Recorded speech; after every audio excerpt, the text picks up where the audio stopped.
Good morning once again. तो आज हम करेंगे फिर अपना Newton third law of motion. तो Newton third law of motion को करने से पहले, ठीक है, आप मेरे को एक बात बताइए कि जब आप बॉल को नीचे गिराते हैं, किसी रबड़ बॉल को नीचे गिराते हैं तो क्या होता है?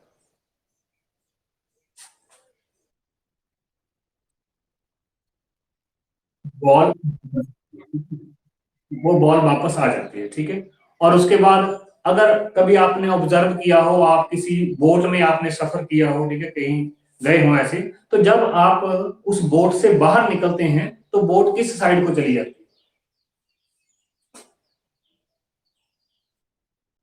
बोट पानी की तरफ जाती है जब आप किनारे की तरफ कूदते हैं, ठीक है। जब आप जब आप किनारे की तरफ जाते हैं तो बोट आपका पानी की तरफ मूव करता है, ठीक है। तीसरी एग्जांपल हम लेते हैं कि जब एकदम से, मान लीजिए आपके पास एक लंबा सा बैलून है, आपने उसको पकड़ा हुआ है, ठीक है, तो एकदम से जब उसमें से हवा निकलती है तो बैलून किस साइड चला जाता है? ऊपर को जाता है। तो ये जो दो तीन एक्टिविटी आप देखते हैं, ठीक है, इसमें आप देखते हैं कि क्या क्या होता है कि अगर हम बॉल को नीचे फेंकते हैं तो बॉल वापस ऊपर को आती है, जब दीवार की तरफ मारते हैं तो बॉल वापस हमारी तरफ आती है। बोट से हम बाहर निकलते हैं, हम किनारे की तरफ आते हैं, बोट हमारी उल्टी डायरेक्शन में मूव करती है। और अगर बैलून की बात करें तो जब बैलून वो, ठीक है, उसमें से हवा निकलती है तो बैलून ऊपर की तरफ मूव करता है और हवा नीचे की तरफ आती है। तो ये जो तीनों घटनाएं हैं, इसमें हम देखते हैं कि एक फोर्स जो है वो एक डायरेक्शन में है और दूसरी फोर्स उसको अपोजिट डायरेक्शन में लग रही है। तो न्यूटन का थर्ड लॉ जो है वो ये कहता है कि to every action there is an equal and opposite reaction. Newton third law क्या है? Newton third law, to every action, to every action there is equal and opposite reaction. हर एक्शन के हर एक्शन के अपोजिट एक reaction होती है।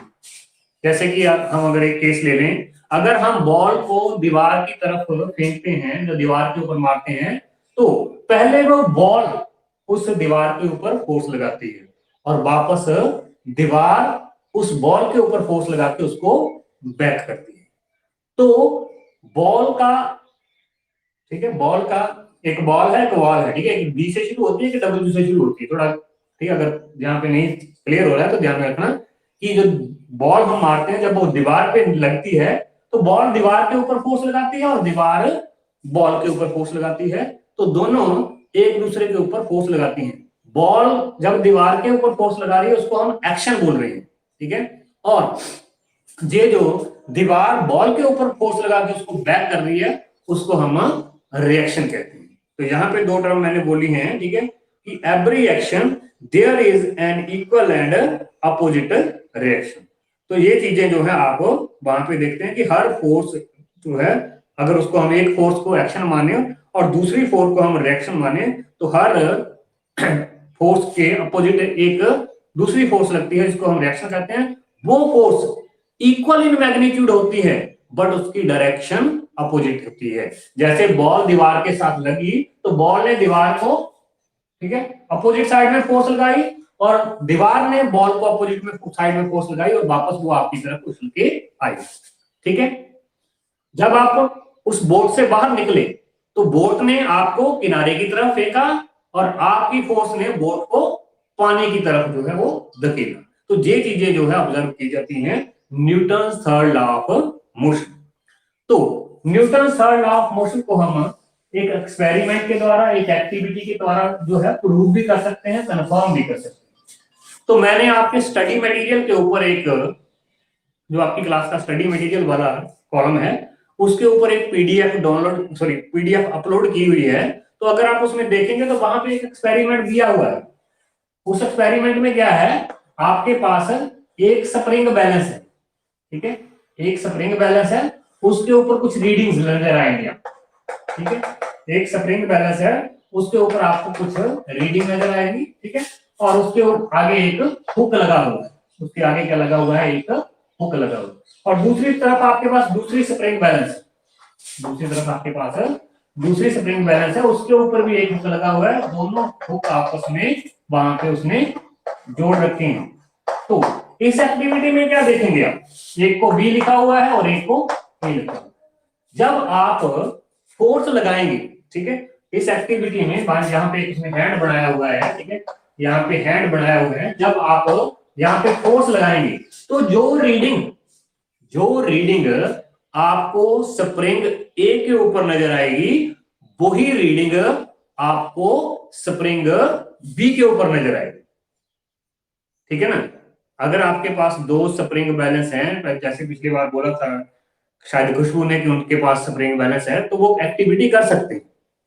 अगर दो हैं तो ये वाली एक्टिविटी वो चेक कर सकते हैं कि जितनी रीडिंग एक स्प्रिंग बैलेंस के ऊपर आएगी उतनी ही रीडिंग दूसरी स्प्रिंग बैलेंस के ऊपर आएगी। यहाँ पे क्या है, एक जो फोर्स है वो एक्शन वाली रीडिंग बता रही है और एक रीडिंग जो है वो रिएक्शन वाली रीडिंग है। इस तरीके से यहाँ पे इस एक्सपेरिमेंट के द्वारा आप two forces are equal in magnitude and opposite direction जो है वो ऑब्जर्व कर सकते हैं, ठीक है। ठीक है भाई, चले आगे। ठीक है, अगली एप्लीकेशन की बात करते हैं, ठीक है। उसी पीडीएफ में आपके पास उसने एक और एग्जांपल जो है दी हुई है इस एक्शन और रिएक्शन वाले कॉन्सेप्ट को ले। आप देखते हैं कि ऑलमोस्ट जब कोई गन को फायर करते हैं, ठीक है, तो ऐसे हमारे शोल्डर के साथ लगा के वो, ठीक है, फायर की जाती है, ठीक है ना, शोल्डर के साथ लगा के उसको फायर किया जाता है। अगर किसी ने आपने देखा हो, ठीक है, जब आर्मी वाले भी फायर करते हैं तो यहाँ वो अपने शोल्डर के साथ लगाते हैं। तो क्या होता है कि जब जब बुलेट फायर होती है तो बुलेट तो का एक्शन जो है वो आगे की तरफ है, बुलेट आगे की तरफ मूव करती है, और जो गन है वो किस तरफ मूव करती है, वो भी बुलेट के साथ चली जाती है कि बैक साइड को जाती है, बैकवर्ड डायरेक्शन को वहां पे मूव करती है। इस जगह पे भी हम Newton third law of motion को ऑब्जर्व करते हैं कि जो बुलेट का आगे की तरफ जाना, ठीक है, बुलेट की जो फॉरवर्ड मूवमेंट है वो आपकी एक्शन है, और गन की बैकवर्ड मूवमेंट है उसको कहा जाता है, शाबाश, उसको कहा जाता है रिएक्शन। तो ये भी जो है न्यूटन थर्ड लॉ को शो करता है कि every action there is an equal and opposite reaction. इसके साथ उसी पीडीएफ में आपको एक और चीज मिलेगी देखने को, जो मैंने आपको बोट वाली एग्जांपल बताई, ठीक है ना। उन उन नोट्स को आपने रीड करना है, डिस्कशन में कर रहा हूं आपके साथ, उन नोट को आपने रीड करना है कि कैसे जब हम बोट से बाहर निकलते हैं तो हम जब, ठीक है, किनारे की तरफ पैर बढ़ाते हैं, हम तो किनारे की तरफ आते हैं, बट बोट जो है वो हमारा किस तरफ को मूव करता है, पानी की तरफ। न्यूटन का ये थर्ड प्रिंसिपल एक और जगह पे ऑब्जर्व किया जाता है, कहां पे, शाबाश, तोप चलाई जाती है, एग्जैक्टली तोप के केस में भी हम इसको ऑब्जर्व करते हैं। और एक क्या स्पेस में मूव मूव करने के लिए भी इसका कहीं, ये क्या लिखा मैंने, रॉकेट लॉन्चिंग के वक्त भी, रॉकेट लॉन्चिंग के वक्त भी ये आपको Newton third law of motion जो है वो देखने को मिलता है। अब एक्चुअल में ऐसा होता क्यों है, ठीक है, एक्चुअल में ऐसा होता क्यों है, अपोजिट डायरेक्शन में रिएक्शन होती क्यों है, इस चीज को समझने के लिए हमें पढ़ना पड़ेगा, क्या पढ़ना पड़ेगा, तो बता सकता है ये चीज कैसे अंडरस्टैंड करेंगे, नहीं, तो आपकी बुक के अंदर एक और टॉपिक है जिसका नाम है कंजर्वेशन ऑफ मोमेंटम, है कंजर्वेशन ऑफ मोमेंटम, तो पढ़ा, ठीक है, मोमेंटम तो हमने पढ़ा है, लेकिन नेक्स्ट जो हम पढ़ेंगे that is the conservation of momentum. ठीक है टॉपिक। मोमेंटम सभी को पता है, मोमेंटम आप सभी जानते हैं कि मोमेंटम क्या है। क्या है momentum?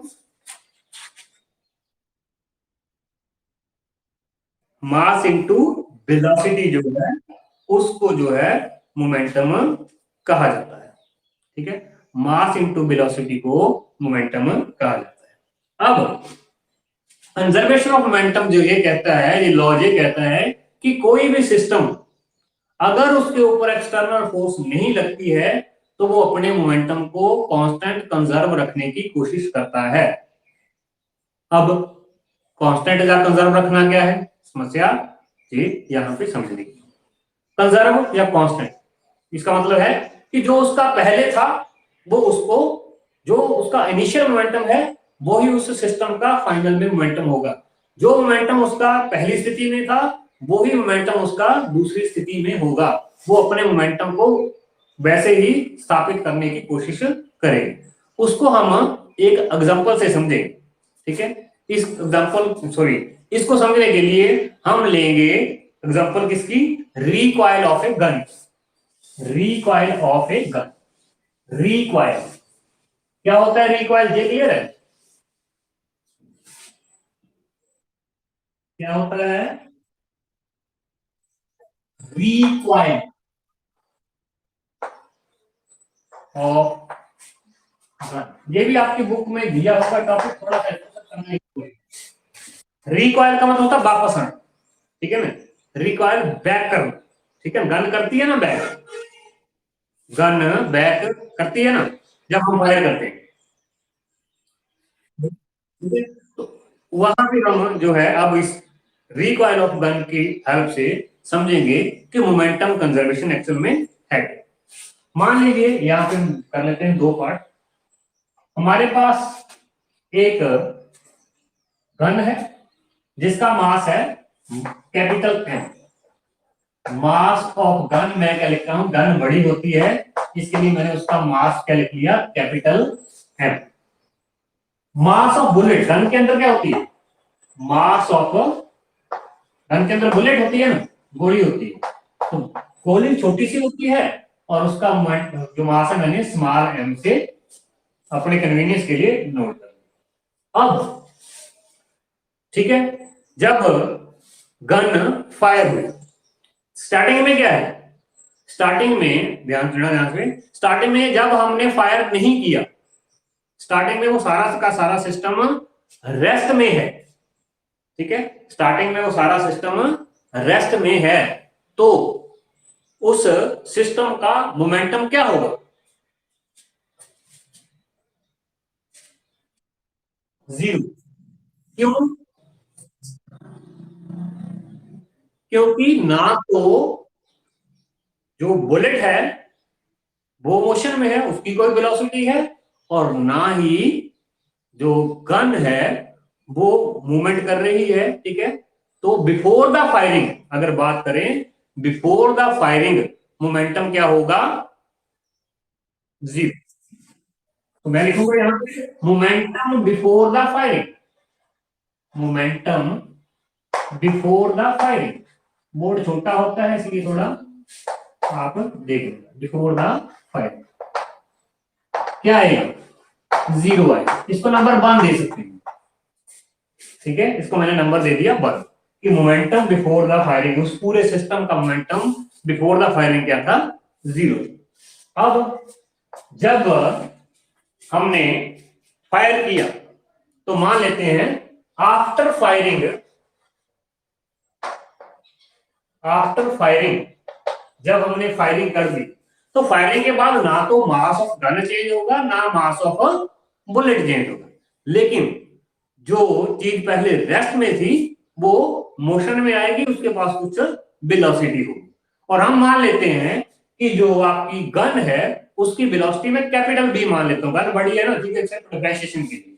So let velocity of gun, velocity of gun after firing क्या मान ली मैंने, कैपिटल बी, और वेलोसिटी ऑफ बुलेट क्या मान लेते हैं,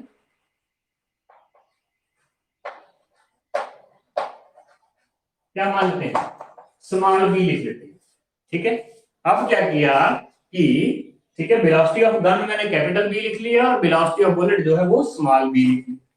अब जो सिस्टम है वो मोशन में है, ठीक है ना, सिस्टम वो है वो मोशन में है। अब मोमेंटम ऑफ गन क्या होगा,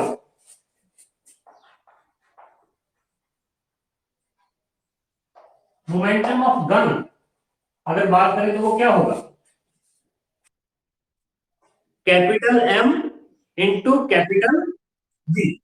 तो मोमेंटम ऑफ गन क्या हो गया, कैपिटल एम कैपिटल बी। और मोमेंटम ऑफ बुलेट,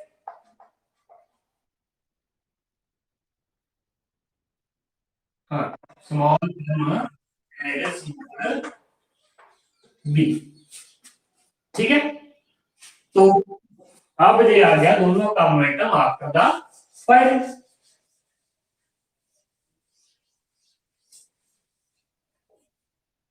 अब देखिए आफ्टर द फायरिंग अगर हम मोमेंटम की बात करें तो वो क्या बनेगा, momentum after the firing, momentum ये इस टॉपिक का आपका लास्ट, सॉरी इस लेसन का लास्ट टॉपिक है, मोमेंटम आफ्टर द फायरिंग।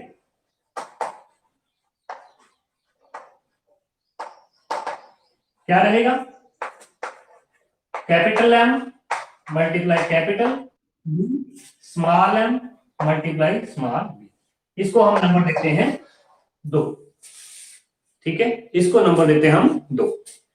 पहले इनिशियल मोमेंटम क्या कितना आया हुआ है, 0। ठीक है, आफ्टर द फायरिंग मोमेंटम क्या आ गया, M B plus M B. ठीक है, एक आपको पता है कैपिटल एम बड़े टर्म लिखी है और एक लिखी है। अब अगर आप उस डेफिनेशन के ऊपर ध्यान देंगे जो law of conservation of momentum की है, वो क्या कहता है कि अगर हम बाहर से कोई फोर्स अप्लाई नहीं करते हैं, मतलब अगर हम अपना कंधा उस गन के पीछे नहीं लगाते हैं, ठीक है ना, तब क्या होगा, जब हम फायर करेंगे तो बुलेट आगे और गन पीछे की तरफ मूव करेगी। तो ठीक है, according to the law of conservation momentum, अगर ठीक है no external force is applied on the system, system जहां पे है क्या, सिस्टम जहां पे है गन और बुलेट, यहां पे सिस्टम किसको कह रहा हूं मैं, ठीक है, गन और बुलेट जो कंबाइंड हमारे पास पूरा स्ट्रक्चर है उसको हम सिस्टम बोले। तो वो लॉ तो ये कहता है कि मोमेंटम जो है वो कंजर्व रहता है अगर फोर्स अप्लाई नहीं की जाती। तो उसका मतलब क्या है कि जो पहले मोमेंटम था वही मोमेंटम बाद में रहेगा। इसमें क्या होगा कि मोमेंटम आफ्टर द फायरिंग क्या है, M B plus M B, और मोमेंटम बिफोर द फायरिंग क्या था, यहां पे लिख देता हूं। ठीक है, अकॉर्डिंग टू लॉ क्या होगा, momentum after firing is equal to momentum after firing equal to किसके इक्वल होगा, शाबाश बोलिए, equal to momentum before firing. तो ठीक है ना, आवाज आ रही है बेटा सभी को। तो क्या होगा, अकॉर्डिंग टू द लॉ ये है, law of conservation of momentum, कि momentum of the system remain conserve, मतलब जो सिस्टम का मोमेंटम बिफोर फायरिंग था, ठीक है, वो ही सिस्टम का मोमेंटम आफ्टर फायरिंग रहने की कोशिश करेगा।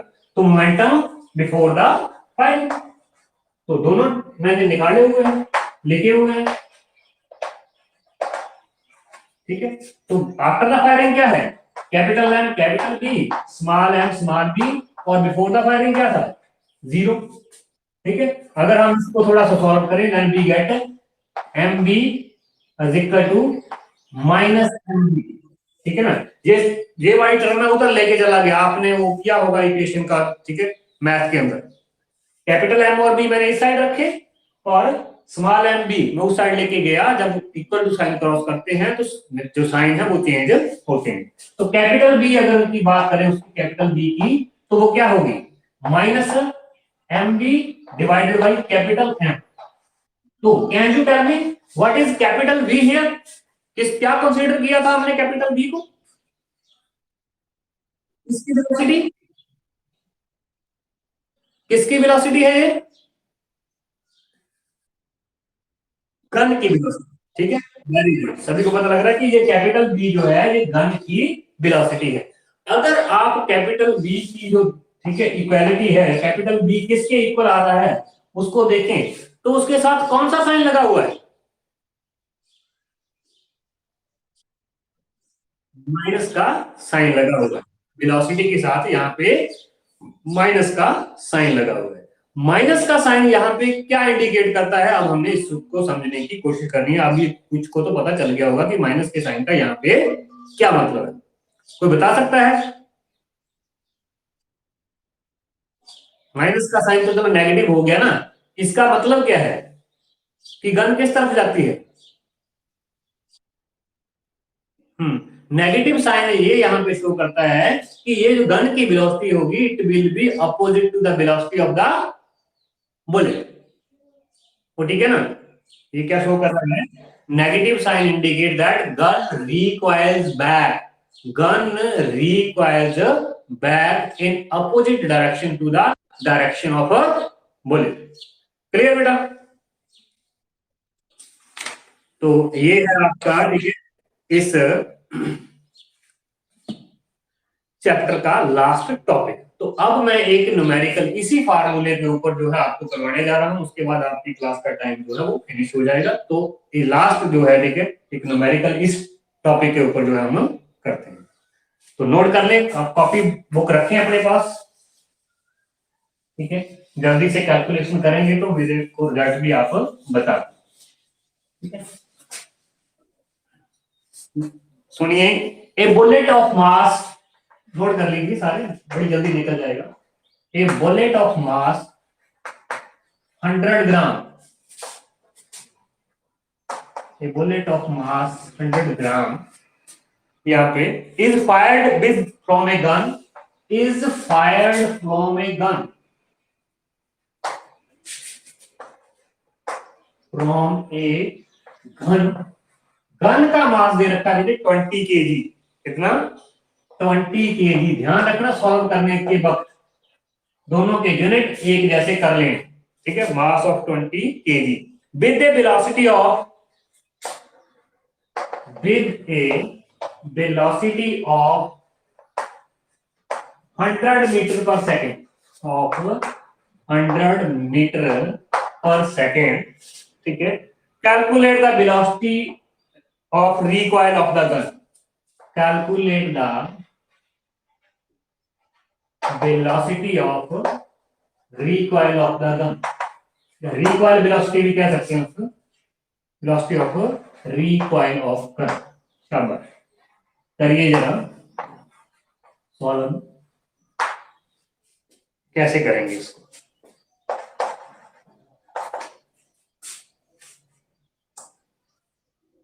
क्या क्या दे रखा है आपको, पहला सारे लिखेंगे। स्मॉल एम क्या है, कैपिटल एम क्या है, स्मॉल, सॉरी कैपिट, ठीक है, कैपिटल बी क्या है, स्मॉल बी क्या है, इनमें से क्या दे रखा है, क्या फाइंड करना है।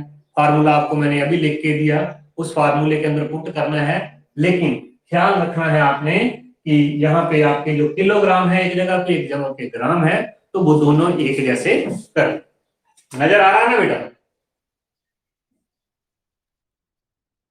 तो करें जरा कैलकुलेट, अगर किसी ने कर लिया है देखिए, तो वो फिर मेरे को यहाँ पे डिक्टेट करेगा और वही मैं लिख कैसे कैसे उसने किया। शाबाश, बहुत अच्छी, कर रहे हैं ना बेटा? अभी अक्षय जुड़े हुए होंगे, बाकी अक्षी उक्षी भी कर रहे हैं बेटा सॉल्व। समीक्षा, समीक्षा,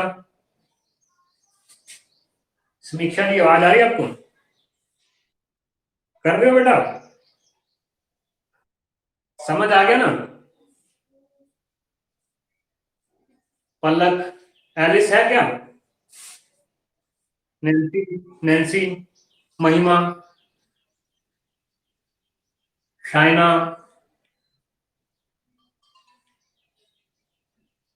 एक क्षेत्र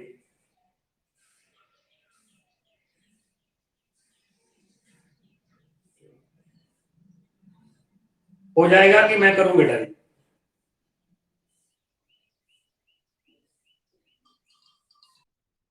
हो जाएगा।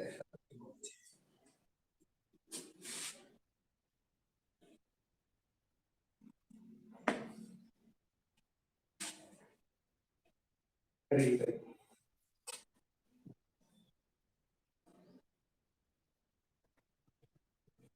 हो गया भाई।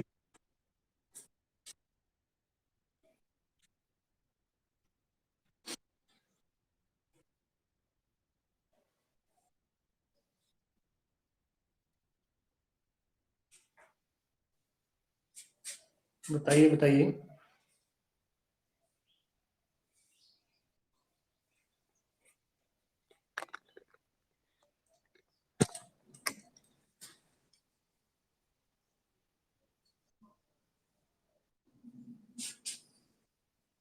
हाँ जी, व्हाइट बोर्ड दिख रहा है आपको?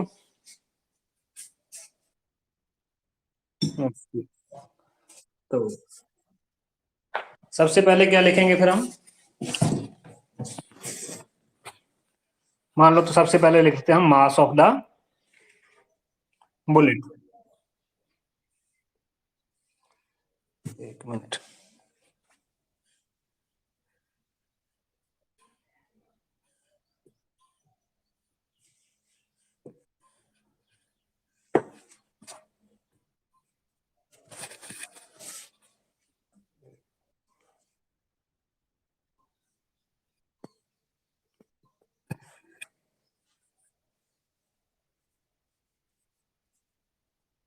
साफ नहीं आ रहा ना?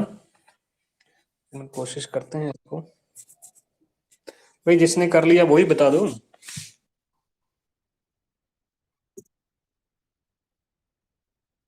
0.5 मीटर।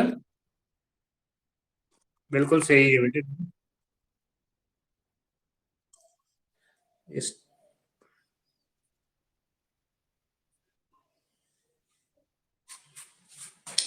तो कैसे करेंगे उसको? लिखवाएंगे आप? सबसे पहले क्या लिखा?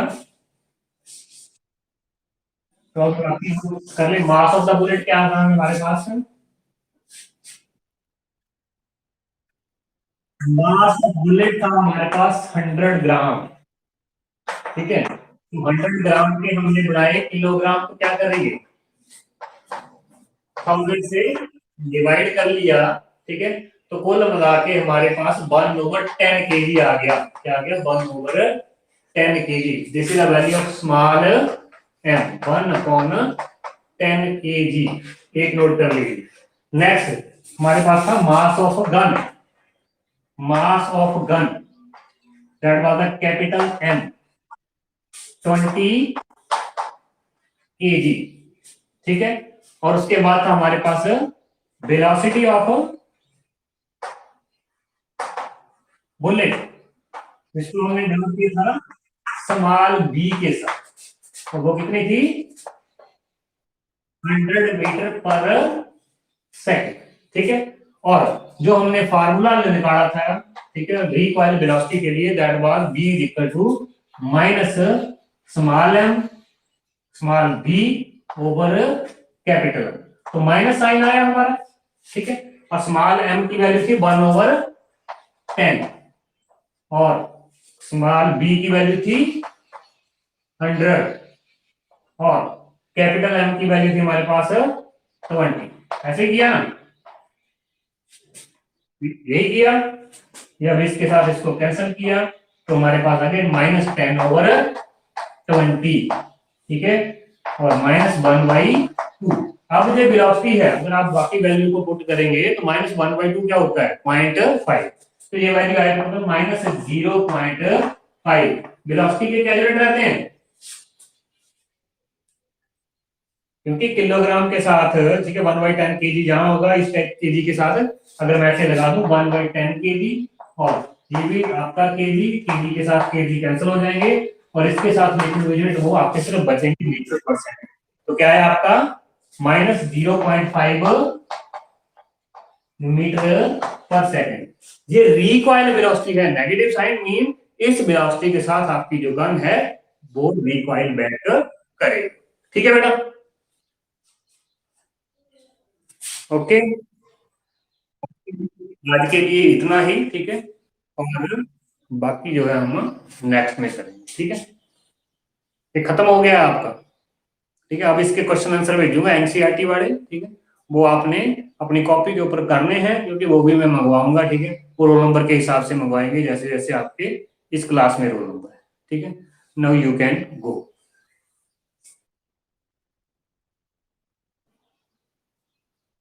चलिए, ओके बेटा, ओके जी, ओके जी, ओके जी, चलिए चलिए, ओके बेटा।